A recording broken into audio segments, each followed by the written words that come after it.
Hello, children. Welcome to Enjoy Stories. In this series, we are reading one story every episode. This is a part of my effort to encourage children to take to reading and collect books. Wishing all the very best. In this episode, we will be reading the final and concluding chapter of the short novel Heidi. This can be viewed under my playlist titled Junior Readers. As we have seen earlier, after a short stay at the mountain house, Dite had taken Heidi to Frankfurt to give company to a sick girl, Clara. Though initially Heidi was enjoying Clara's company, she soon fell sick and she had to return to her grandfather's home. As she was settling well, she awaited the visit of her dear friend Clara and her team. In this chapter, we will see how Clara came to enjoy the mountain home. Let us read on further. Heidi Chapter 6 Distant Friends. May had arrived, bringing its clear, warm days that tempted the flowers to show their faces.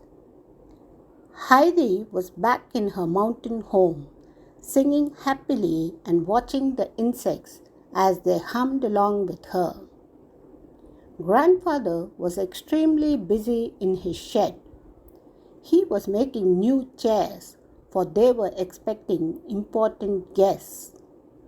"They look amazing," exclaimed Heidi. "I can tell. That one is for Grandmama and this one is for Clara." "Oh," her face fell. "Is that one for Miss Rottenmeier? Do you think she will come?"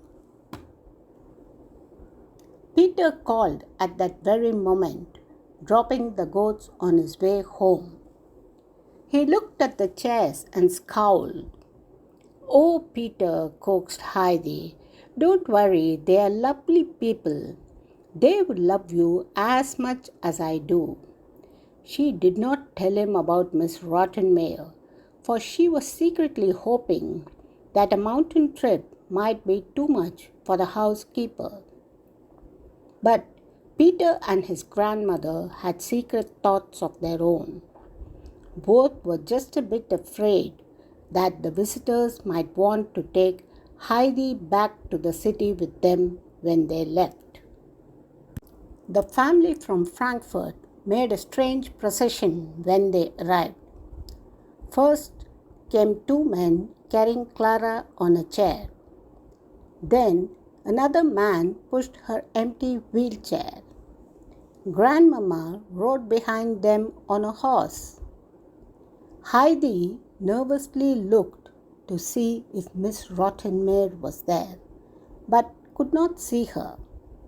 Instead, she glimpsed the doctor striding out at the back. "Here they come," she yelled, "and the doctor too." She hugged her friend, whose eyes flitted all around her, trying to take in the many sights that spread before them. Heidi was now strong enough to push Clara around in her wheelchair, although Grandfather had other ideas. He and Peter helped Clara to her feet for a minute. At first, it hurt her legs, but gradually she managed a little longer each day. Clara's health improved in every aspect. Her appetite grew, her cheeks glowed, and she slept more soundly than she had ever slept in her big Frankfurt bed. She no longer trekked back down the mountain each evening, for Grandfather had convinced the doctor to let her stay in a bed that he made himself beneath Heidi's hayloft. Heidi took good care of her dear friend and would not leave her side. Peter tried to tempt her to the highest pastures with the goats, but Heidi said she could not. Instead, She spoke to Peter every evening when he returned with little Swan and little Bear.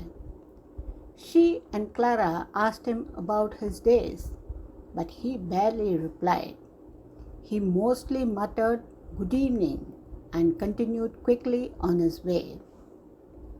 Heidi dearly wanted to go to the highest ground, for she wanted to show Clara how beautiful it was. Soon you will see it for yourself, she promised.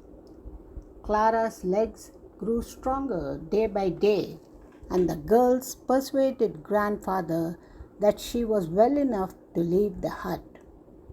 The old man lifted her gently from her wheelchair and strode up the mountainside as if she weighed no more than little Swan.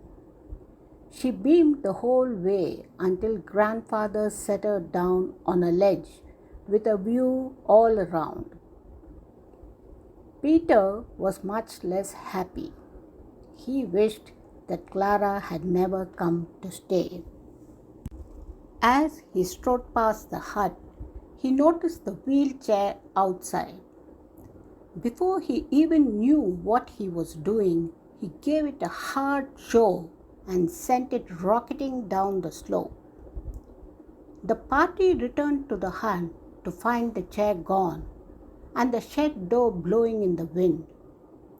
If the chair had blown down the mountain, it will be in 100 pieces by now, said grandfather. He looked across to where Peter stood with the goats, hanging his head. We must tell Mr. Sesemann what has happened. Clara's father was planning to visit, and so they sent a message that he should bring a new chair with him. As it happened, the message did not reach him. Clara's father and grandmama were already in the village below. It had always been their plan to visit early. Poor Peter was certain that grandfather knew what he had done. So, when Mr. Sesemann came striding up the mountain, the guilty boy hid behind the hut. Of course, everyone was shocked to see them. But Clara had a surprise of her own. As her father finished greeting them all, she stood and took a few steps towards him. His eyes filled with tears, and then he turned to grandfather. I have heard how well you treat these girls, he said. I am indebted to you. Well, Peter played his part too, said grandfather with a wry smile. Grandmama had arrived in time to see Clara walk. She beckoned to the goatherd. We owe you all so much, she said. First, we took your beloved Heidi away from you. Now you have helped our darling Clara to get well again. I know you do not want riches and city life, but will you accept our help for your families in return for everything you have done for us? Peter did not know what to say, so Heidi spoke on his behalf. As long as the help includes bread and cake, I think that will make everyone happy. I'm sure you all have enjoyed reading the short novel Heidi along with me, children. Do subscribe to my channel and share it with your family and friends. We will meet again with another story. Thank you.